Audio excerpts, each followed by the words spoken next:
బిస్మిల్లాహిర్రహ్మానిర్రహీం. అస్సలాము అలైకుం రహమతుల్లాహి వబర్కాతు. దైవ ప్రవక్త సల్లల్లాహు అలైహి వసల్లం ఒకసారి కాలినడకన వెళుతున్నారు. దారిలో ఆయనకు ఓ దైవ ప్రవక్త అంటూ ఎవరో పిలిచినట్టు అనిపించింది. ఆయన నడక ఆపి అటు ఇటు చూశారు. ఎవరూ కనిపించలేదు. మళ్ళీ నడక సాగించారు.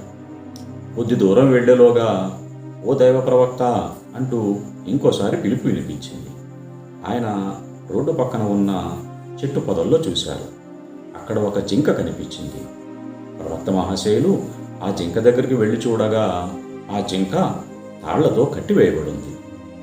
అప్పుడు ప్రవక్త సల్లల్లాహు అలైహి వసల్లం ఏమైంది అంటూ అడిగారు. అందుకు ఆ జింక ఇలా చెప్పింది, ఓ ప్రవక్త మహాశయ, అడవిలో వేటకు వచ్చిన ఒక సహాబీ నన్ను తాళ్లతో కట్టివేశాడు.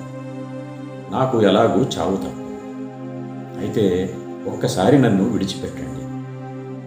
ఆ కొండ అవతల పొదల్లో ఉన్న నా పిల్లలకు పాలు పట్టించి నేను తిరిగి వచ్చేస్తాను. అప్పుడు ప్రవక్త మహాశయులు ఇలా అడిగారు, ఒకవేళ నువ్వు తిరిగి రాకపోతే? అందుకు ఆ జింక ఇలా చెప్పింది, ప్రవక్త మహాశయ, నన్ను పాపాత్ములతో కలిపి నరకంలో పడేయండి. ఇప్పుడు ప్రవక్త సల్లల్లాహు అలైహి వసల్లం ఆ జింకకున్న తాళ్లను తొలగించి దాన్ని విడిచిపెట్టారు. తర్వాత ఆయన అక్కడే కూర్చుండిపోయారు. ఆ జింక ఎగురుకుంటూ తన పిల్లలున్న ప్రాంతానికి చేరుకుంది.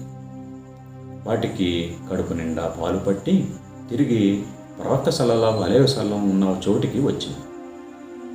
తిరిగి వచ్చిన ఆ జింకను చూసి ప్రవక్త మహాశయులు ఆశ్చర్యపోయారు. మళ్ళీ దాన్ని తాళ్లతో కట్టివేసి తాను కూడా అక్కడే కూర్చుండిపోయారు. ఈలోగా అడవిలో వేటకు వెళ్ళిన ఆ సహాబీ తిరిగి వచ్చారు. జింక పక్కన కూర్చున్న ప్రవక్త మహాశయులను చూసి, దైవ ప్రవక్త, మీరేమిటి ఇక్కడా అంటూ ఆశ్చర్యపోయారు. ఇప్పుడు ప్రవక్త మహాశయులు ఇలా అడిగారు, నాకు ఈ జింకను హదియాగా ఇవ్వగలవా?